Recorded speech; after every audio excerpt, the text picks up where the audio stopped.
Hi అండి, welcome to చంద్రాలాస్లో. ఈరోజు నేను చికెన్ ఫ్రై చేస్తున్నానండి. అర కేజీ చికెన్ పెట్టుకున్నానండి. కొంచెం కరివేపాకు వేస్తున్నాను. చికెన్ వేసుకుంటున్నానండి. కొద్దిగా పసుపు,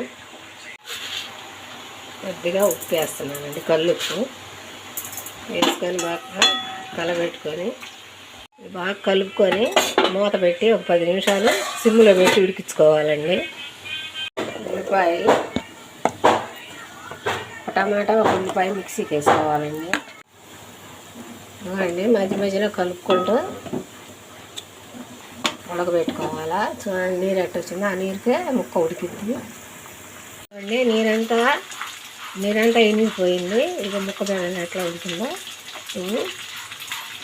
3 భాగాలు ఉడికిందండి. ఇప్పుడు మనం మళ్ళీ వేపుకుంటాము, సరిపోద్ది. అల్లం వెల్లుల్లి పేస్ట్ ఒక 2 స్పూన్లు వేసానండి. టమాటా, ఉల్లిపాయ వేసాం కదండి మిక్సీకి, ఆ పేస్ట్ వేసుకున్నాను.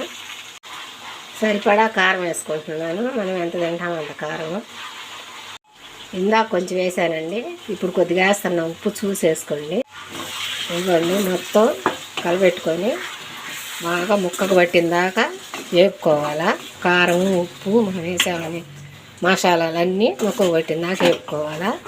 సిమ్లో పెట్టుకొని దగ్గరుండి వేపుకోవాలండి.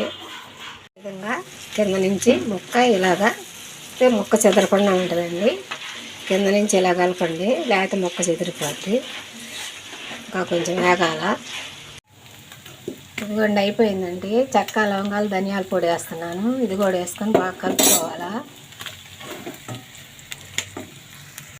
అయిపోయిందండి, వేగింది, బాగుందండి, మంచి స్మెల్ వస్తుంది. లాస్ట్లో కొంచెం కొత్తిమీర వేసుకుంటున్నాను. కొత్తిమీర వేసుకొని మొత్తం కలుపుకొని స్టవ్ ఆఫ్ చేసుకుంటాను. మా వీడియో నచ్చితే లైక్ చేయండి, షేర్ చేయండి, కామెంట్ చేయండి, సబ్స్క్రైబ్ చేసుకోండి తప్పకుండా. థ్యాంక్ యూ అండి.